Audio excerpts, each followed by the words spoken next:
Hello बच्चों, welcome back to my YouTube channel rare build classes. I hope आप सभी लोग अच्छे होंगे और अच्छे से पढ़ाई कर रहे होंगे। तो आज के इस लेक्चर में हम लोग क्लास 10th के साइंस के बायोलॉजी का पहला चैप्टर जो है लाइफ प्रोसेस, उसके कुछ इंपॉर्टेंट क्वेश्चन करने वाले हैं जो कि आपके बोर्ड के पॉइंट ऑफ व्यू से बहुत ही ज्यादा इंपॉर्टेंट है। और साथ में आप ये बात याद रखो कि बेटा ये जब ये क्वेश्चन हम करेंगे ना तो आपके कॉन्सेप्ट बन जाएंगे, ठीक है ना।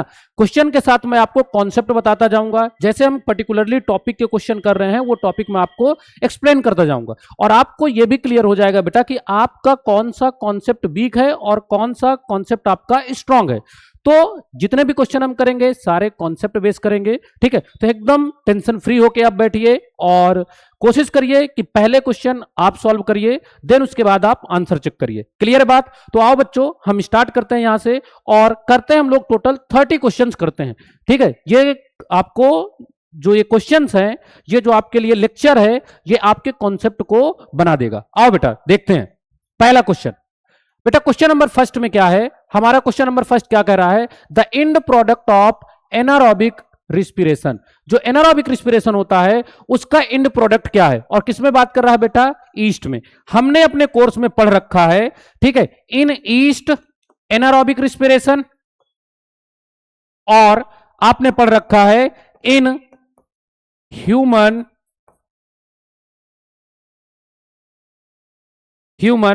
मसल सेल्स, ठीक है, ह्यूमन मसल सेल। इनमें आपने देख रखा है कि आपका एनारोबिक रिस्पिरेशन कैसे होता है। तो सबसे पहले बेटा क्या होगा, सबसे पहले आपके पास जो ग्लूकोज है, ग्लूकोज ये ब्रेक होके बनाता है आपका क्या, पाइरुवेट बनाता है। पाइरुवेट के दो मॉलिक्यूल बनते हैं। उसके बाद ये आपका दो स्टेप में जाएगा। एनारोबिक की बात करें तो हम एनारोबिक की बात करेंगे, ठीक है। तो एक आपका ऑक्सीजन की एब्सेंस में होगा जो कि ईस्ट में होता है, जिसका एंड प्रोडक्ट आपका बनेगा बेटा एल्कोहल, प्लस में आपका कार्बन डाइऑक्साइड और प्लस में आपका ATP, less amount of ATP बनेगा, ठीक है। दूसरा जो यहां पे होता है इन ह्यूमन मसल सेल, उसमें भी आपका क्या होगा, ऑक्सीजन एब्सेंट होगा। क्लियर है बात? और इसका एंड प्रोडक्ट जो बनेगा वो बनेगा बेटा लैक्टिक एसिड और प्लस में एटीपी। क्लियर है बात कि नहीं क्लियर है?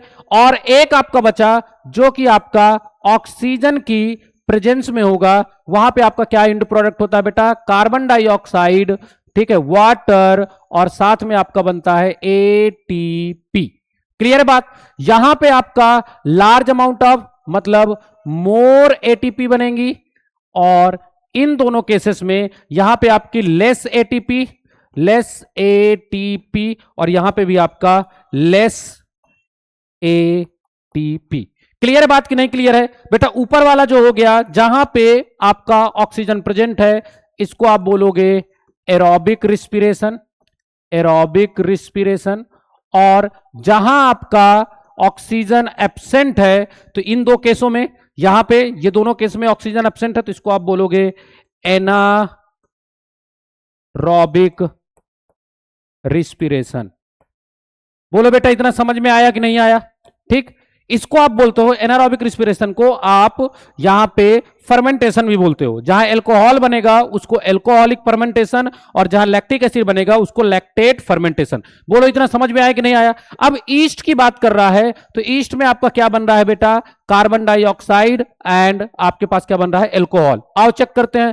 पहला कार्बन डाइऑक्साइड एंड वाटर है, ये आपका नहीं होगा, ठीक है। दूसरा क्या है आपका, एल्कोहल एंड कार्बन डाइऑक्साइड, ये आपका सही आंसर हो गया। लैक्टिक एसिड के साथ आपका ये नहीं बनता और यहां पे आपका ये नहीं हो सकता। तो इसका आपका पहले क्वेश्चन का आपका जो ऑप्शन नंबर बी है वो सही है। समझ में आ गई बात कि नहीं आ गई? आओ बेटा नेक्स्ट क्वेश्चन में देखते हैं, ठीक, कॉन्सेप्ट भी साथ में देखते जाएंगे। क्लियर है? देखो आओ, which enzyme is present in saliva. Saliva में कौन सा एंजाइम प्रेजेंट होता है? क्लियर बात? सलाइवा आपके माउथ में निकलता है, और जो बकल कैविटी है आपकी, जो माउथ कैविटी है आपकी, माउथ कैविटी में होता है आपकी सेलिवरी ग्लैंड। क्लियर है बात। तो सेलिवरी ग्लैंड से निकलता है सलाइवा, और सलाइवा कंटेन करता है सेलिवरी एमाइलेज। क्या कंटेन करता है बेटा? Salivary amylase. आओ देखते हैं क्वेश्चन में क्या है बेटा। क्वेश्चन में आप देखोगे पहला आपका ऑप्शन है पेप्सिन, दूसरा आपका ट्रिप्सिन, तीसरा है आपका एमाइलेज और चौथा है आपका लाइपेज। तो आपका ये आपका सही ऑप्शन हो गया। क्लियर है बात। अब देखो इनका अलग अलग हम लोग फंक्शन पढ़ लेते हैं। देखो पेप्सिन जो होता है, पेप्सिन आपके स्टमक में प्रेजेंट होता है। क्लियर बात। पेप्सिन आपका स्टमक में प्रेजेंट होगा और ये प्रोटीन के डाइजेशन को इनिशिएट करता है। ठीक, पेप्सिन को एक्टिवेट होने के लिए एसिडिक पीएच की रिक्वायरमेंट होती है, इसलिए हमारे स्टमक में क्या प्रेजेंट होता है बेटा? HCl प्रेजेंट होता है। क्लियर बात। आगे चलते हैं। ठीक है, ट्रिप्सिन। ट्रिप्सिन आपका जो होता है, ट्रिप्सिन आपको कहां मिलेगा? ये आपको मिलेगा स्मॉल इंटेस्टाइन में, और ये मेनली प्रोटीन के डाइजेशन के लिए रिस्पॉन्सिबल होता है। क्लियर बात। और आपके पास क्या है? लाइपेज। लाइपेज फैट के डाइजेशन को कंप्लीट करता है या फैट को डाइजेस्ट करता है। बोलो बेटा इतना समझ में आया कि नहीं आया? क्लियर है बात। आगे चलते हैं, नेक्स्ट क्वेश्चन में चलते हैं हम लोग। देखो बेटा नेक्स्ट क्वेश्चन है हमारा, the main function of bile is to. Bile juice का मेन काम क्या होता है? तो देखो बेटा, जो बाइल जूस होता है, बाइल जूस का सिक्रीशन कहां से होगा बेटा? बाइल जूस मेनली आपका सिक्रीट होता है कहां से? लीवर से।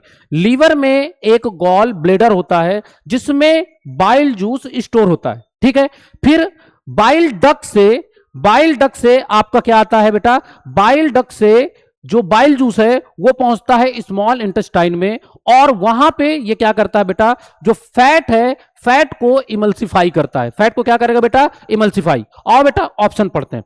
पहला ऑप्शन है डाइजेस्ट। ठीक है, डाइजेस्ट प्रोटीन नहीं, बाइल जूस प्रोटीन को डाइजेस्ट नहीं करता, क्योंकि अभी हमने पढ़ा है पेप्सिन और ट्रिप्सिन रिस्पॉन्सिबल होता है प्रोटीन के डाइजेशन के लिए। फिर उसके बाद आपके पास क्या आता है बेटा? फिर उसके बाद आपके पास यहां पे आता है डाइजेस्ट कार्बोहाइड्रेट नहीं, कार्बोहाइड्रेट के डाइजेशन के लिए रिस्पॉन्सिबल होता है बेटा एमाइलेज। तो एक आपका सेलिवरी एमाइलेज हो गया और एक आपका पैनक्रिएटिक एमाइलेज हो गया। क्लियर है बात। आगे चलें। फिर उसके बाद आता है आपका यहां पे इमल्सिफाई फैट, तो ये आपका सही ऑप्शन है। क्लियर बात। और डाइजेस्ट आपका न्यूक्लिक एसिड, तो न्यूक्लिक एसिड को आपको डाइजेस्ट करने के लिए यहां पे न्यूक्लियेज एंजाइम की रिक्वायरमेंट होगी, या आरएनएज या डीएनएज की। क्लियर है बात। इतना आपको समझ में आया कि नहीं आया? ठीक है, इतना क्लियर है या नहीं क्लियर? बोलो जल्दी। इतना क्लियर है बेटा? ठीक, अब आगे चलते हैं इसके। 1 मिनट देना बेटा मुझे।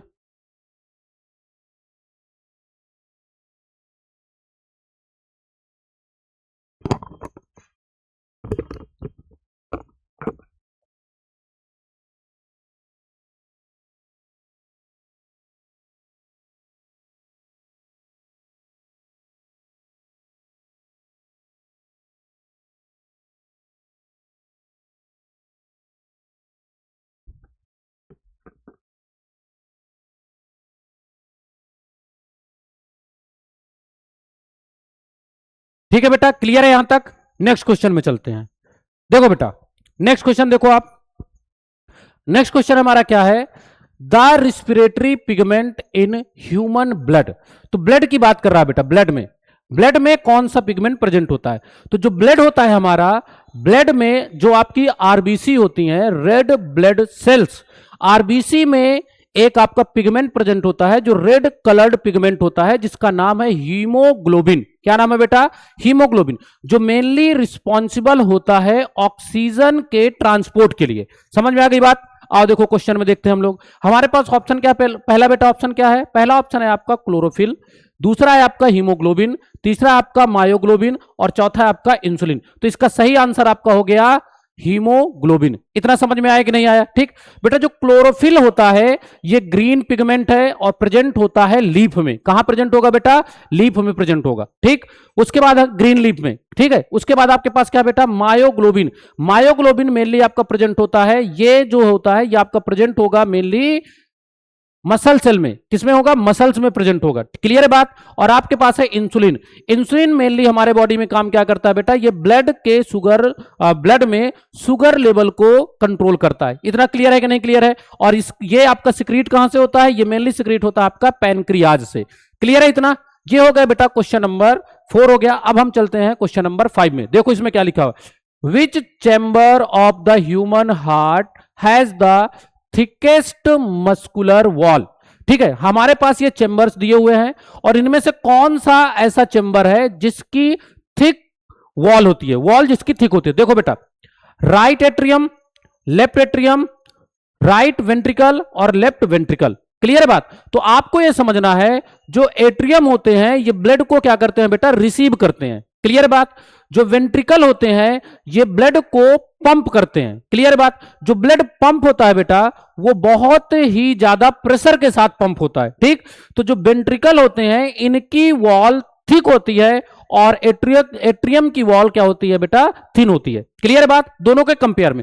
उसके बाद देखो बेटा, जो राइट वेंट्रिकल है ये डीऑक्सीजनेटेड ब्लड को भेजता है लंग्स के पास। क्लियर बात। और जो लेफ्ट वेंट्रिकल है ये ऑक्सीजनेटेड ब्लड को भेजता है पूरी बॉडी में, मतलब पूरी बॉडी में पंप करता है। तो पूरी बॉडी में पंप करने के लिए ज्यादा प्रेशर की रिक्वायरमेंट होगी और सिर्फ हार्ट से लंग्स में भेजने के लिए कम प्रेशर की रिक्वायरमेंट होगी। इसलिए जो आपका लेफ्ट वेंट्रिकल होता है इसकी वॉल ज्यादा थिक होती है as compare to right ventricle. Clear बात। तो आपका लेफ्ट वेंट्रिकल इसका सही आंसर हो गया। क्लियर बात, यहां तक समझ में आया कि नहीं आया। पूरे कॉन्सेप्ट के साथ चलेंगे। देखो बेटा नेक्स्ट क्वेश्चन देखो आप, नेक्स्ट क्वेश्चन क्या कह रहा है। नेक्स्ट क्वेश्चन है आपका, filtration of blood in a nephron take place in. Blood जो आपका यहां पे क्या कह रहा है, फिल्ट्रेशन ऑफ ब्लड, ब्लड का फिल्ट्रेशन जो होता है वो नेफ्रॉन में होता है। तो नेफ्रॉन के किस पार्ट में होता है। तो बेटा नेफ्रॉन की अगर आप बात करोगे तो नेफ्रॉन के जो मेन पार्ट होते हैं वो कौन कौन से होते हैं। नेफ्रॉन में आपको एक पार्ट मिलेगा ग्लोमेरुलस, एक पार्ट आपको मिलेगा बोमेन्स कैप्सूल। ठीक है, और उसमें क्या होगा आपका, उसके बाद आपका पीसीटी, डीसीटी और साथ में आपको मिलेगा लूप ऑफ हेनले और होगा कलेक्टिंग डक्ट। क्लियर है बात। तो यहां पे हम लोग देख लेते हैं। देखो बेटा जो यूरेटर है, यूरेटर आपका नेफ्रॉन का पार्ट नहीं है। क्लियर है बात। ग्लोमेरुलस आपका नेफ्रॉन का पार्ट है। ठीक है, उसके बाद यूरिनरी ब्लेडर, ये वो पार्ट है जहां पे यूरिन स्टोर होता है। क्लियर बात। और यूरेथ्रा, यूरेथ्रा ओपनिंग है जहां से यूरिन बॉडी से बाहर पास होता है। क्लियर है बात। तो फिल्ट्रेशन जो होता है वो मेनली कहां पे होगा बेटा, ग्लोमेरुलस, मतलब जो नेफ्रॉन का पार्ट है वहां पे होगा।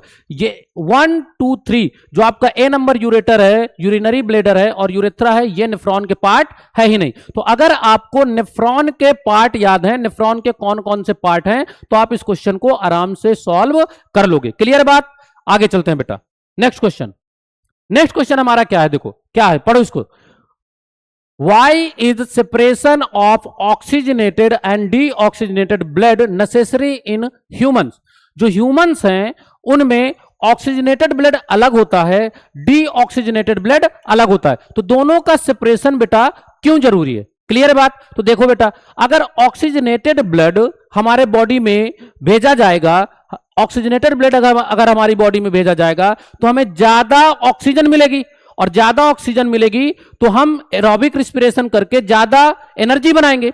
लेकिन अगर डीऑक्सीजनेटेड ब्लड हमारे बॉडी में जाएगा तो कम ऑक्सीजन हमको मिलेगी, और कम ऑक्सीजन रहेगी तो जब ऑक्सीजन कम होती है तो वहां पे एनारोबिक रिस्पिरेशन होगा, तो less amount of energy release होगी, तो हमें ज्यादा ऑक्सीजन की रिक्वायरमेंट पड़ती है। तो ज्यादा ऑक्सीजन के ट्रांसपोर्ट के लिए हम यहां पे क्या करते हैं बेटा, ऑक्सीजनेटेड और डीऑक्सीजनेटेड ब्लड हमारे बॉडी के अंदर दोनों सेपरेट होते हैं। तो ऑक्सीजनेटेड ब्लड हमारे बॉडी में पूरा ट्रांसपोर्ट किया जाता है, मतलब पंप किया जाता है, और जो डीऑक्सीजनेटेड ब्लड है वो पूरा कलेक्ट होके वापस कहां आ जाता है, हमारे हार्ट में, हार्ट से जाता है लंग्स में, और लंग्स में जाने के बाद जो डीऑक्सीजनेटेड ब्लड है वो ऑक्सीजनेटेड हो जाता है। समझ में आ गई बात कि नहीं आ गई। तो आओ बेटा ऑप्शन पढ़ते हैं। To increase blood pressure, blood pressure से ऑक्सीजनेटेड और डीऑक्सीजनेटेड का कोई मतलब नहीं है। क्लियर है बात। तो पहला आपका गलत हो गया। दूसरे पे चलते हैं। To prevent mixing of blood, बेटा मेन चीज तो यहां पे यही हो रही है ना कि दोनों सेपरेट क्यों है, दोनों सेपरेट क्यों है, क्या सिर्फ मिक्सिंग वाली बात है। और नेक्स्ट ऑप्शन पढ़ते हैं।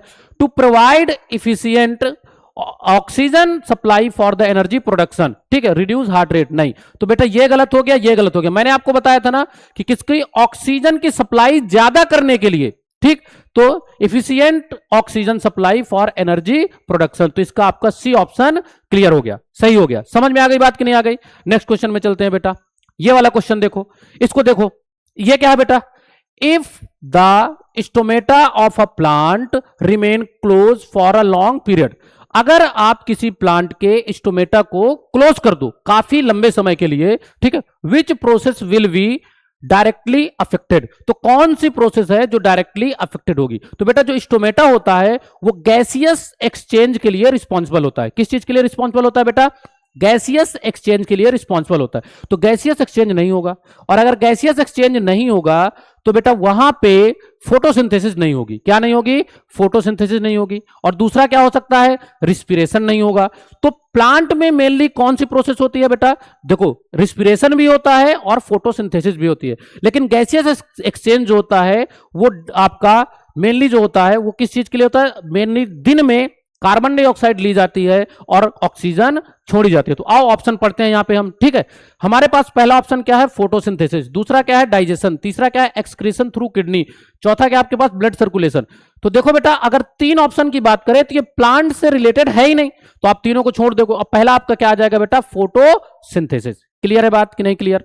ठीक है। अगर यहां पे आपका क्या हो जाता? रिस्पिरेशन भी आ जाता और नीचे फिर हम लिख देते बोथ ए एंड बी, तो आप उसमें टिक करते। समझ में आ गई बात कि नहीं आ गई? ठीक। तो अगर स्टोमेटा क्लोज होगा, स्टोमेटा बंद होगा, तो स्टोमेटा के बंद होने से गैसियस एक्सचेंज नहीं होगा, और जो गैसेस हैं यहां पे वो आपके ना अंदर वाली गैस बाहर जाएगी और ना बाहर वाली गैस अंदर आएगी। तो इससे आपका रिस्पिरेशन और फोटोसिंथेसिस दोनों अफेक्टेड होंगे। यहां पे आपके पास ऑप्शन फोटोसिंथेसिस है तो आप फोटोसिंथेसिस लगाओगे। क्लियर है बात कि नहीं क्लियर है?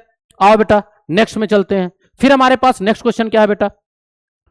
ड्यूरिंग बिगोरस एक्सरसाइज, जब आप बहुत ही ज्यादा एक्सरसाइज करते हो तो उस टाइम पे क्या होगा? मसल सेल्स में प्रोड्यूस लैक्टिक एसिड, बिकॉज, तो जो मसल सेल्स हैं वो लैक्टिक एसिड प्रोड्यूस करती हैं। ऐसा क्यों होता है?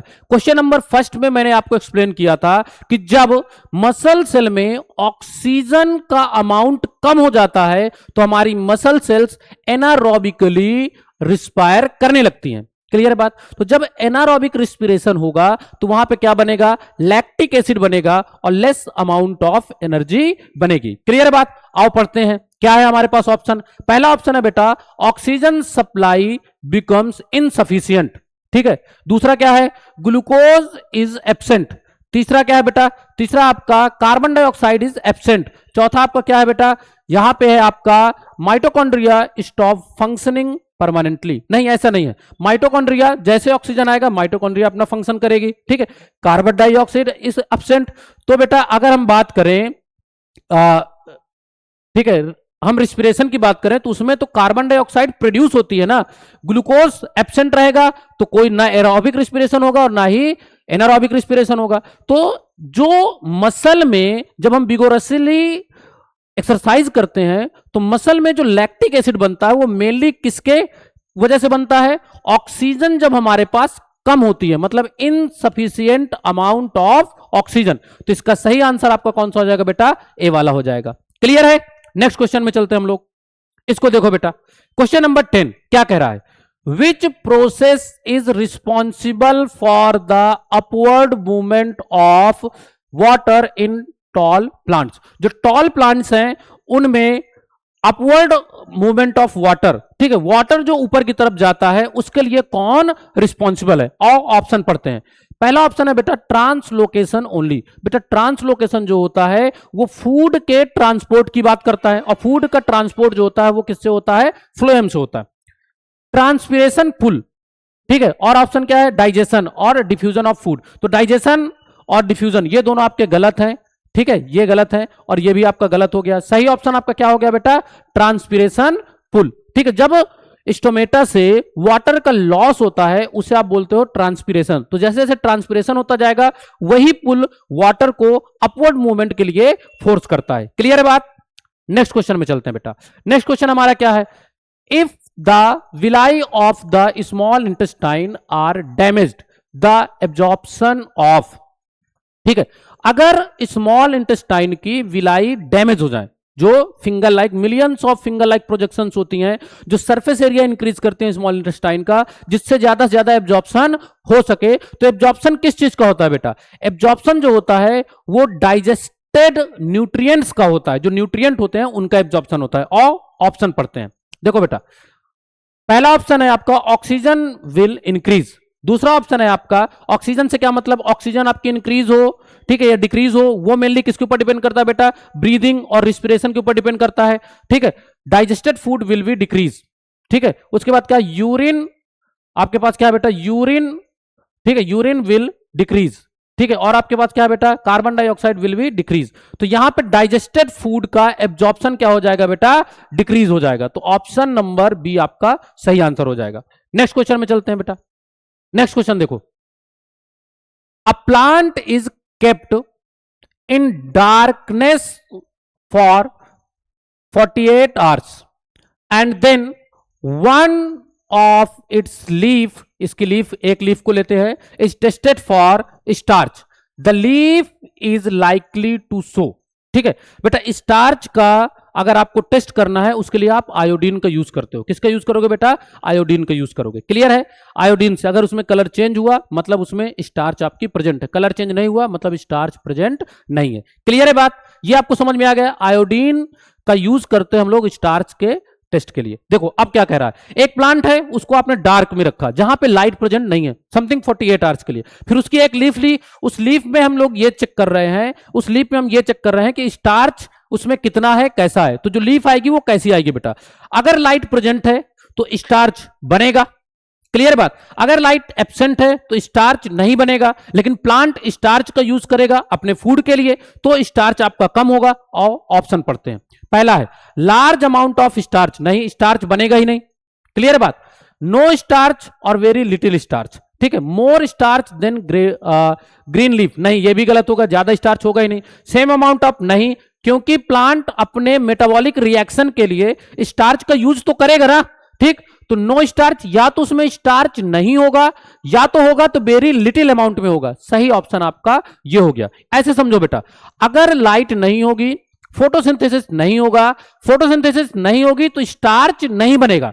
पहले से जो स्टार्च लीफ में प्रेजेंट था तो प्लांट उसे यूज करेगा, और प्लांट अगर यूज कर लेगा तो या तो पूरा स्टार्च खत्म हो चुका होगा या तो स्टार्च प्रेजेंट होगा, बट वो स्टार्च क्या होगा बेटा, लेस अमाउंट में होगा। बोलो क्लियर है कि नहीं क्लियर है, समझ में आ गई बात, कॉन्सेप्ट के साथ चल रहे हैं। नेक्स्ट क्वेश्चन देखो बेटा, इसमें क्या है, a person has a blockage in bile duct, ठीक, फिर से बाइल आ गया, bile duct, which process will be most directly affected. अभी मैंने आपको बताया था इसके प्रीवियस क्वेश्चन में, ठीक है, इसके पहले जो क्वेश्चन मैंने करवाए उनमें मैंने आपको बताया, एक क्वेश्चन था उसमें मैंने आपको बताया बाइल जूस का सिक्रीशन लीवर से होता है, और बाइल जूस आपका स्टोर होता है गॉल ब्लेडर में, ठीक। गॉल ब्लेडर से एक डक निकलते हैं जिसको आप बोलते हो बाइल डक, वो ओपन होती है स्मॉल इंटेस्टाइन में, ठीक। तो अगर बाइल डक आपकी क्या हो जाएगी, ब्लॉक हो जाएगी, उसमें ब्लॉकेज आ जाएगा तो बाइल जूस स्मॉल इंटेस्टाइन में नहीं आएगा, और अगर बाइल जूस स्मॉल इंटेस्टाइन में नहीं आएगा तो इमल्सिफिकेशन ऑफ फैट नहीं होगा, ठीक है। ऑप्शन पढ़ते हैं, डाइजेशन ऑफ प्रोटीन, ये तो पेप्सिन और ट्रिप्सिन की रिस्पॉन्सिबिलिटी है, ठीक है। डाइजेशन ऑफ कार्बोहाइड्रेट, ये एमाइलेज की रिस्पॉन्सिबिलिटी है, ठीक है। Emulsification and digestion of fat, ये आपका सही ऑप्शन हो जाएगा। Absorption of amino acid, absorption तो विलाई से होगा ना, समझ में आ गई बात कि नहीं आ गई, क्लियर है बात। आगे चलते हैं, नेक्स्ट क्वेश्चन देखो बेटा, क्वेश्चन नंबर 14, इसमें क्या है, if the villi of the small intestine are, ठीक है, सीवियरली डैमेज्ड, अगर विलाई डैमेज हो जाएंगी तो क्या होगा बेटा, द मोस्ट, ठीक है, इमीडिएट इफेक्ट वुड बी, तो एब्जॉर्प्शन आपका अफेक्टेड होगा। आओ पढ़ लेते हैं, रिड्यूस डाइजेशन ऑफ प्रोटीन, नहीं ये नहीं होगा, ठीक है। Reduce absorption of digested nutrient, हाँ ये सही होगा। रिड्यूस सिक्रीशन, नहीं लीवर से होता है ये, तो ये भी नहीं होगा। Reduce production of the pancreatic juice, नहीं ये तो पैनक्रियाज में बनेगा, तो इन स्मॉल इंटेस्टाइन से इनका कोई मतलब ही नहीं है। तो सही ऑप्शन क्या हो जाएगा, एब्जॉर्प्शन ऑफ फूड रिड्यूस हो जाएगा। समझ में आई बात कि नहीं आ गई, ठीक। नेक्स्ट क्वेश्चन में चलते हैं बेटा, question number 15, which statement correctly explains why the left ventricle has a thicker muscular wall than the right ventricle। अभी मैंने इसके जो पहले क्वेश्चन करवाए हैं उसमें मैंने आपको बताया कि जो राइट वेंट्रिकल होता है वो ब्लड को हार्ट से सिर्फ लंग्स तक पंप करता है, लेकिन जो लेफ्ट वेंट्रिकल होता है वो ब्लड को पूरी बॉडी में पंप करता है। तो पूरी बॉडी में अगर पंप करना है तो ज्यादा प्रेशर के साथ ब्लड को पंप करना पड़ेगा, और अगर ज्यादा प्रेशर लगेगा तो वॉल भी तो ज्यादा थिक होनी चाहिए। इसलिए जो लेफ्ट वेंट्रिकल की वॉल है वो ज्यादा थिकर होती है as compare to right ventricle. आओ पढ़ते हैं। It receive blood from lungs, नहीं, ठीक है, ये गलत हो गया। ठीक है, it pump blood to the lungs, नहीं, वो तो राइट वाला करता है। It pumps blood to the entire body, ये सही हो जाएगा। रिसीव डीऑक्सीजनेटेड ब्लड, नहीं, लेफ्ट साइड में डीऑक्सीजनेटेड आता ही नहीं है। समझ में आ गई बात कि नहीं आ गई? आओ बेटा नेक्स्ट क्वेश्चन देखो बेटा, इसमें क्या है? A student observes that a plant kept in bright light, एक स्टूडेंट है वो ऑब्जर्व कर रहा है एक प्लांट कहां रखा है? ब्राइट लाइट पे रखा हुआ है, ठीक। Has its stomata mostly closed during the very hot afternoon, और जब वेरी हॉट मतलब बहुत ज्यादा टेम्परेचर बढ़ जाता है उस टाइम पे जो प्लांट होता है अपने स्टोमेटा को क्लोज कर लेता है, ठीक। अच्छा, मुझे एक क्वेश्चन का आप आंसर दोगे कि the opening and closing of stomata, ठीक है, या स्टोमेटल पोर कौन कंट्रोल करता है? ये चीज आप कमेंट में लिख के बताओगे मुझे। आगे देखो बेटा, the most appropriate explanation is, तो कौन सा एक्सप्लेनेशन इसमें से सही है? ठीक, तो क्या लिखा है? The plant has stop photosynthesis permanently, permanently क्यों करेगा भाई? ठीक, आगे देखते हैं। The plant is reduce excess water loss, the plant is increase transpiration, जब स्टोमेटा क्लोज है तो ट्रांसपिरेशन तो वैसे भी बंद हो जाएगा, तो ये भी नहीं होगा बेटा, ये भी नहीं होगा। और क्या है? The plant is prevent oxygen, ठीक है, एंट्री ओनली, नहीं, ऑक्सीजन की एंट्री क्यों होगा during day time? Oxygen day time में निकलता है, कार्बन डाइऑक्साइड अंदर जाती है। तो स्टोमेटा की किस लिए बंद होता है? वो मेनली बंद होता है बेटा ज्यादा वाटर का लॉस ना हो, तो वाटर के लॉस को रिड्यूस करने के लिए, मतलब ट्रांसपिरेशन को डिक्रीज करने के लिए वो स्टोमेटा को क्या करता है बेटा? क्लोज करता है। तो इसका सही आंसर हो जाएगा बी। क्लियर है? नेक्स्ट क्वेश्चन में आओ। ये है बेटा क्वेश्चन, द सीक्वेंस, ठीक है, which sequence correctly represent the movement of oxygen from the atmosphere to body cell. तो देखो बेटा, एटमॉस्फेयर में ऑक्सीजन प्रेजेंट है, एटमॉस्फेयर से ऑक्सीजन हमारे नॉस्ट्रिल में आता है, नोज से अंदर जाता है, और किस में जाएगा बेटा? ट्रैकिया में जाएगा, जिसको आप विंड पाइप बोलते हो। ट्रैकिया आपकी ब्रोंकाई, ट्रैकिया से, ट्रैकिया के दो, ट्रैकिया जो एक पाइप है वो दो पाइप में कन्वर्ट होती है, एक पाइप आपका लेफ्ट वाले में जाएगा और एक आपका राइट वाले में जाएगा, ठीक। तो लेफ्ट लंग्स में जाएगा और राइट लंग्स में जाएगा, उनका नाम हो जाता है बेटा यहां पे ब्रोंकाई। क्लियर है बात? ब्रोंकाई से आपका जो ऑक्सीजन है वो जाएगा एल्वोलाई में, एल्वोलाई से ब्लड में जाएगा और ब्लड जाएगा बॉडी सेल के पास। तो आओ ऑप्शन देखते हैं बेटा इसमें। पहला ऑप्शन में क्या है? नोज से ट्रैकिया में गया, ट्रैकिया से ब्रोंकाई में गया, ब्रोंकाई से एल्वोलाई में गया, एल्वोलाई से ब्लड में गया, ब्लड से टिश्यू में गया। ये आपका सही ऑप्शन हो गया। अब पहला सही ऑप्शन है तो बाकी तीनों क्या होंगे? गलत होंगे। समझ में आ गई बात कि नहीं आ गई? क्लियर है बात? ठीक है, आओ नेक्स्ट क्वेश्चन में चलते हैं। ठीक, अगर आपका कॉन्सेप्ट क्लियर है ना बेटा तो आपको डायरेक्ट आंसर दिख जाएगा। तो मेन यहां पे कॉन्सेप्ट की बात है। ठीक, समझ में आ रही बात कि नहीं आ रही? अब आपके लिए एक क्वेश्चन और, आप मेरे को आंसर दीजिएगा। जो ट्रैकिया होता है, ट्रैकिया, ट्रैकिया में आपको सी शेप कार्टिलेज, जो कार्टिलेज के स्ट्रक्चर मिलते हैं। ये स्ट्रक्चर क्यों प्रेजेंट होते हैं आपके ट्रैकिया में? इसका आंसर आप लोग दोगे। आओ आगे चलते हैं। During vigorous exercise muscle cells में respire anaerobically, this result in the formation of, ये एकदम सिंपल है। क्या फॉर्मेशन होगा बेटा? Lactic acid and some amount of energy. कई बार ये क्वेश्चन हो चुका। आओ देखो नेक्स्ट क्वेश्चन क्या है बेटा? Which feature of alveoli make them highly efficient for gaseous exchange. कौन सा फीचर है जो एल्वोलाई है, एल्वोलाई का ऐसा कौन सा फीचर है जो इफिशियंट अमाउंट में वो गैसियस एक्सचेंज करता है? ब्लड और लंग्स के बीच में जो यहां पे गैसेस एक्सचेंज होता है वो किस मतलब किस कैरेक्टर की वजह से होता है? आओ पढ़ते हैं, देखते हैं। थिक वॉल, बेटा थिक वॉल होगा तो वहां पे डिफ्यूजन में प्रॉब्लम होगी। किसमें प्रॉब्लम होगी बेटा? डिफ्यूजन में प्रॉब्लम होगी। ठीक, तो पहला वाला तो गलत हो गया। दूसरा क्या कह रहा है? थिन वॉल, हाँ थिन वॉल जरूरी है डिफ्यूजन के लिए। एंड लार्ज सरफेस एरिया, हाँ लार्ज सरफेस एरिया भी प्रोवाइड करता है और थिन वॉल, ये आपका सही हो गया। आगे क्या आप क्या कर दो, इनको आप ऑटोमेटिकली गलत कर दो। समझ में आ गई बात? नेक्स्ट क्वेश्चन में आओ बेटा। नेक्स्ट क्या है मेरे पास? एक पर्सन है, अ पर्सन, ठीक है, a person's kidneys are unable to, ठीक है, एफिशिएंटली फिल्टर ब्लड। पर्सन की जो किडनी है बेटा वो क्या कर रहे, यहां पे प्रॉपर तरीके से फंक्शन नहीं कर रही, मतलब ब्लड को फिल्टर नहीं कर रही। और अगर ब्लड आपका फिल्टर नहीं होगा तो आपके बॉडी में क्या प्रॉब्लम होगी, जो नाइट्रोजनस वेस्ट है वो प्रॉपर तरीके से ब्लड से निकाला नहीं जाएगा, ब्लड से निकलेगा नहीं, ठीक, और हमारा ब्लड पूरा कैसा हो जाएगा, पॉइजनस हो जाएगा, ठीक। तो नाइट्रोजनस वेस्ट में अब आप ऑप्शन पढ़ते हैं, यूरिया हो गया, ठीक है, और अमोनिया हो गया, ये सब आपके नहीं निकलेंगे। ऑप्शन देखते हैं, ऑक्सीजन, ऑक्सीजन से कोई दिक्कत नहीं, ऑक्सीजन तो हमारे लिए यूजफुल है। यूरिया, इसका सही ऑप्शन हो जाएगा यूरिया। ग्लूकोज ओनली, ग्लूकोज होना चाहिए। बाइल जूस का किडनी से क्या कोई मतलब है, चलो समझ में आ गई बात कि नहीं आ गई। आओ बेटा नेक्स्ट क्वेश्चन देखो, which statement about nephron is correct. Nephron के लिए कौन सा स्टेटमेंट करेक्ट है, आओ पढ़ते हैं। इट ओनली स्टोर यूरिन, नहीं, नेफ्रॉन यूरिन को स्टोर नहीं करता। यूरिन को स्टोर कौन करता है बेटा, यूरिन को स्टोर करता है urinary bladder.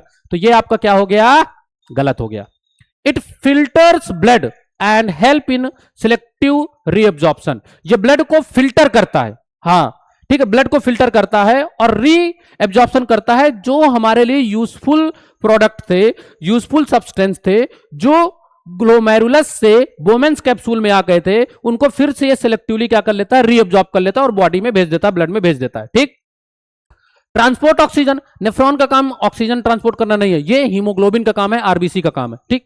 It produce digestive, नहीं, डाइजेस्टिव एंजाइम कहां कहां बनेगा, सेलिवरी ग्लैंड में बनेगा, ठीक है, स्टमक में बनेगा, और कहां बनेगा, ठीक है, आप बाइल जूस ले लो, ठीक है, लीवर में बना, और पेनक्रियाटिक जूस ले लो जो पेनक्रियाज में बना, और कुछ आपके डाइजेस्टिव एंजाइम से जो आपके स्मॉल इंटेस्टाइन में बनते हैं। समझ में आ गई बात कि नहीं आ गई, क्लियर है। आओ, तो ये आपका ऑप्शन गलत, ये ऑप्शन गलत, और बी ऑप्शन आपका सही हो गया। नेक्स्ट क्वेश्चन देखो बेटा, if phloem tissue of the plant is removed in a ring around the stem, which process will be primarily affected। आपको पता है फ्लोएम का मेन काम क्या है बेटा, फूड को ट्रांसपोर्ट करना, और जाइलम का मेन काम क्या है, वाटर एंड मिनरल को ट्रांसपोर्ट करना। आओ इसी कॉन्सेप्ट का हम क्वेश्चन में यूज करते हैं, ठीक है। Upward transport of water, water का मतलब ही नहीं है, वाटर तो जाइलम के लिए है, फिर क्या है, transport of food from leaf, हाँ लीफ में, क्योंकि प्लांट की किचन क्या है, लीफ है, लीफ में फूड बनता है, और लीफ में फूड बना, समझ में आ रही बात क्या है, फूड जो बनता है वो आपका लीफ में बना, ठीक, और वो ट्रांसपोर्ट होगा बॉडी के प्लांट के सारे पार्ट में, तो ये वाला ऑप्शन सही हो जाएगा। आगे क्या है, absorption of minerals by root, ये कोई मतलब नहीं है, ठीक है, ट्रांसपिरेशन फ्रॉम लीफ, ये कोई मतलब नहीं है, इसको आप गलत कर दो। आगे चलते हैं बेटा, नेक्स्ट क्वेश्चन में देखो, ये क्वेश्चन है हमारे पास, ठीक है, क्वेश्चन बड़ा देख के डरना नहीं है, ठीक है, अगर आप बड़ा क्वेश्चन देख के डरोगे ना तो प्रॉब्लम हो जाएगी। आओ इसको पढ़ते हैं। अ plant is supplied with water, plant को एक वाटर दिया जाता है, उस वाटर में क्या है बेटा, कंटेनिंग रेडियो एक्टिव ऑक्सीजन, उसमें रेडियो एक्टिव ऑक्सीजन है। After some time radioactive oxygen is detected in the oxygen release during photosynthesis, this demonstrate that, देखो क्या कह रहा है बेटा, प्लांट को वाटर दिया गया, ठीक, वाटर में जो ऑक्सीजन प्रेजेंट है वो रेडियो एक्टिव है, हैवी ऑक्सीजन है, ठीक। जब कुछ टाइम बाद वहां पे टेस्ट किया गया तो प्लांट के आसपास जो ऑक्सीजन थी वो बेटा रेडियो एक्टिव थी, जो कि फोटोसिंथेसिस से रिलीज होती। तो ये क्या बताता है हमें, तो बेटा आपने ये कॉन्सेप्ट पढ़ा है, फोटोसिंथेसिस में जो ऑक्सीजन रिलीज होती है वो वाटर से आती है, कहां से आती है, वाटर से, और यही कारण है कि आसपास की जो ऑक्सीजन थी बेटा वो कैसी हो गई, रेडियो एक्टिव हो गई, क्योंकि वाटर हमने कैसा डाला था, रेडियो एक्टिव वाला ऑक्सीजन जो उसमें प्रेजेंट था। क्लियर है बात। तो आप देखते हैं, CO2 प्रोवाइड ऑक्सीजन, नहीं, CO2 ऑक्सीजन प्रोवाइड करता ही नहीं है, ठीक है। Water contribute oxygen release during the photosynthesis, ये सही है, ठीक है। ग्लूकोज प्रोवाइड ऑक्सीजन, नहीं, ठीक है। क्लोरोफिल प्रोवाइड ऑक्सीजन, नहीं, क्लोरोफिल का मेन काम क्या है, क्लोरोफिल का तो मेन काम है, यहां पे क्लोरोफिल का मेन काम क्या है, लाइट को ट्रैप करना, ये लाइट को ट्रैप करता है, ठीक। ग्लूकोज का काम क्या है, ग्लूकोज अपने अंदर एनर्जी कंटेन करके रखा हुआ है, तो ये एनर्जी प्रोवाइड करेगा, ठीक, आफ्टर रिस्पिरेशन। समझ में आ गई बात कि नहीं आ गई। आगे चलते हैं बेटा, नेक्स्ट क्वेश्चन देखो, नेक्स्ट क्या है हमारा, a person has very low haemoglobin, अगर किसी पर्सन में हीमोग्लोबिन कम है तो उससे क्या प्रॉब्लम होगी। आप सीधा सीधा इसको समझो, अगर हीमोग्लोबिन कम है तो ऑक्सीजन सही अमाउंट में बॉडी में नहीं जाएगा। मैंने आपको आंसर बता दिया, ऑप्शन इसके बाद पढ़ेंगे। तो आप क्वेश्चन पढ़ो, उसका आंसर अपने मन से देखो, फिर उसके बाद आप क्रॉस चेक करो। ऐसे नहीं कि सीधा आंसर लगा दिया, आपको सारे ऑप्शन पढ़ने हैं। समझ में आ गई बात कि नहीं आ गई? तो देखो पहले क्वेश्चन पढ़ते हैं। A person has very low haemoglobin, which process would be directly affected? कौन सी प्रोसेस डायरेक्टली अफेक्टेड होगी? आओ पढ़ते हैं। ट्रांसपोर्ट ऑफ ऑक्सीजन, पहला ही ऑप्शन मिल गया। डाइजेशन ऑफ स्टार्च, नहीं। ठीक है, उसके बाद क्या है? फिल्ट्रेशन ऑफ ब्लड, नहीं। एब्जॉर्प्शन ऑफ, नहीं। ये आपके तीनों गलत हैं।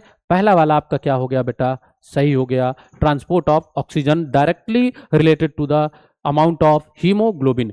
अगर हीमोग्लोबिन का अमाउंट ज्यादा है, ठीक है, अमाउंट ज्यादा है तो ज्यादा ऑक्सीजन आपका क्या होगा? ट्रांसपोर्ट होगा। अगर हीमोग्लोबिन कम है तो कम ऑक्सीजन ट्रांसपोर्ट होगा। इसका मतलब ये नहीं है कि आप अपने बॉडी में हीमोग्लोबिन बढ़ा लो, ये भी एक डिसीज हो जाएगी। क्लियर बात?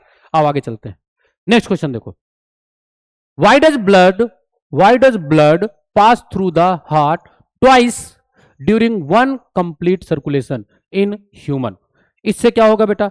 ह्यूमन में ब्लड 2 बार सर्कुलेट क्यों करता है, 2 बार क्यों जाता है? तो देखो बेटा, ह्यूमन का जो हार्ट है उसको पहले हमने 2 पार्ट में डिवाइड किया, एक को लेफ्ट बोला, एक को राइट बोला। समझ में आ गई बात?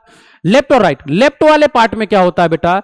लेफ्ट वाले पार्ट में अब देखो यहां पे ऐसे, इधर तरफ लेफ्ट होगा, इधर तरफ राइट होगा। मेरे हाथ से इधर देखो, आप अपने तरफ से देखोगे, ठीक है। तो जब मैं अगर बोर्ड में डायग्राम बनाऊंगा हार्ट का, तो इस तरफ वाले पार्ट को मैं क्या दिखाऊंगा? लेफ्ट, और इस तरफ वाले पार्ट को क्या दिखाऊंगा? राइट। क्लियर बात? तो लेफ्ट और राइट दोनों अलग अलग होते हैं। एक तरफ ऑक्सीजनेटेड ब्लड होता है और एक तरफ डीऑक्सीजनेटेड ब्लड होता है। 2 बार ब्लड इसलिए पंप होता है कि बेटा देखो, ऑक्सीजनेटेड और डीऑक्सीजनेटेड ब्लड अगर दोनों मिक्स हो जाएगा तो कम अमाउंट में ऑक्सीजन ट्रांसपोर्ट होगी। तो ऑक्सीजन सफिशिएंट अमाउंट में जो टिश्यू है, जो टिश्यू सेल्स हैं, उनके तक पहुंचे, इसकी वजह से जो ब्लड का सर्कुलेशन होता है वो 2 बार होता है। आओ पढ़ते हैं इसको। To increase the temperature of, नहीं, ब्लड के टेम्परेचर से, to maintain complete separation of oxygenation and deoxygenated blood. इसको अभी देखते हैं, ठीक है। प्रेशर से कोई मतलब नहीं है। टू इंक्रीज, नहीं, इससे कोई मतलब नहीं है, ठीक। तो आपका सही आंसर हो गया कि दोनों 2 बार इसलिए जाता है कि ऑक्सीजनेटेड और डीऑक्सीजनेटेड ब्लड दोनों क्या रहे बेटा? सेपरेट रहे, अलग अलग रहे। समझ में आ गई बात कि नहीं आ गई? बस बेटा, ओनली 5 क्वेश्चंस आर लेफ्ट, ठीक है। सिर्फ 5 क्वेश्चंस हैं, ध्यान से करो। इसको देखो। Which of the following correctly, ठीक है, correctly compare xylem and phloem. Xylem और फ्लोएम का मेन काम क्या है? आपको पता है, फूड का ट्रांसपोर्ट फ्लोएम करता है, जाइलम क्या करता है बेटा? मिनरल। आओ ऑप्शन देखते हैं क्या है बेटा। पहला ऑप्शन क्या है? जाइलम ट्रांसपोर्ट फूड, गलत हो गया, ठीक। Xylem mainly transport water and mineral, ये सही है। फ्लोएम, हाँ ये भी सही है। तो ये वाला आपका बी ऑप्शन आपका सही हो गया। और आगे वाले पढ़ लेते हो। बोथ ट्रांसपोर्ट वाटर, नहीं, जाइलम ट्रांसपोर्ट करता है। बोथ ट्रांसपोर्ट फूड, नहीं, फ्लोएम ट्रांसपोर्ट करता है।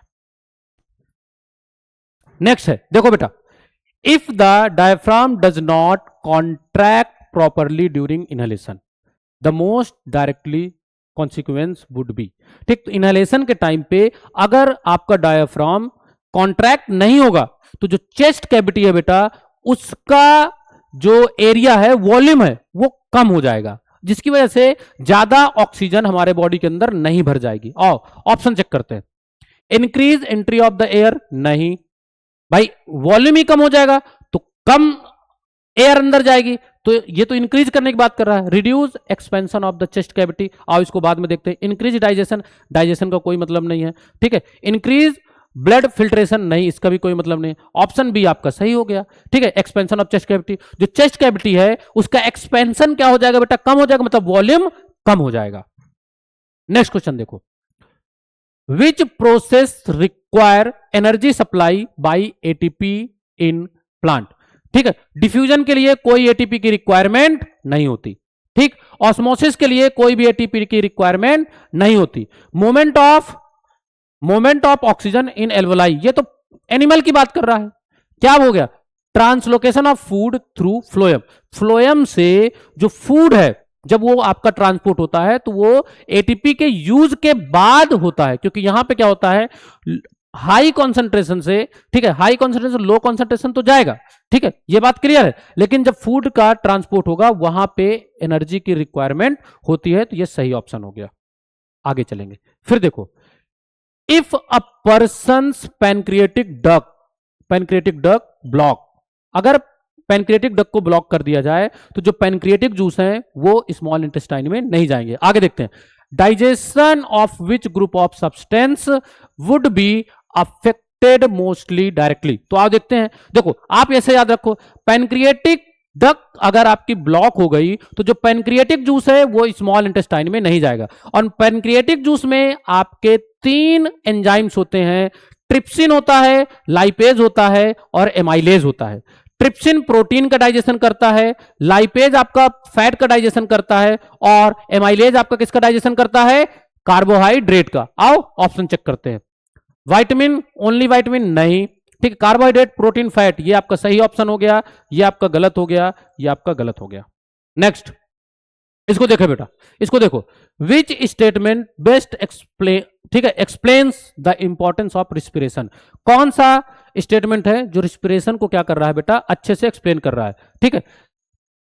It only remove carbon dioxide, नहीं। It provide energy required for various life process, ये सही हो गया, ठीक है। ये आपका गलत हो गया, ये आपका गलत हो गया और ये आपका गलत हो गया, ठीक। तो यहां से बेटा आपके 30 क्वेश्चंस कंप्लीट हुए। क्लियर है? आशा करता हूं आपके लिए ये जो वीडियो है, ये जो लेक्चर है, ये इंफॉर्मेटिव लगेगा, ठीक है। आपके कॉन्सेप्ट को बिल्ड करेगा, ठीक है। अगर कहीं पे भी किसी टॉपिक पे आपको कोई डाउट है तो आप कमेंट करके मुझसे उस टॉपिक के बारे में पूछ सकते हैं, ठीक है। मैं कोशिश करूंगा कि आपके उस टॉपिक को एक शॉर्ट वीडियो बना के या एक छोटा सा लेक्चर रिकॉर्ड करके मैं अपने यूट्यूब चैनल पे डाल दूंगा। तो आशा करता हूं आपने सारे क्वेश्चन मेरे साथ अच्छे से किए होंगे और ये लेक्चर आपको अच्छा लगा होगा, ठीक है। तो थैंक यू फॉर वॉचिंग, ठीक है, देखने के लिए आपका बहुत बहुत धन्यवाद। मिलते हैं इसी तरह नेक्स्ट लेक्चर में, जिसमें हम लोग किसी दूसरे चैप्टर या साइंस के किसी दूसरे टॉपिक के इंपॉर्टेंट क्वेश्चंस एमसीक्यू हम लोग करेंगे। तो तब तक के लिए अब मिलते हैं नेक्स्ट लेक्चर में, तब तक के लिए धन्यवाद।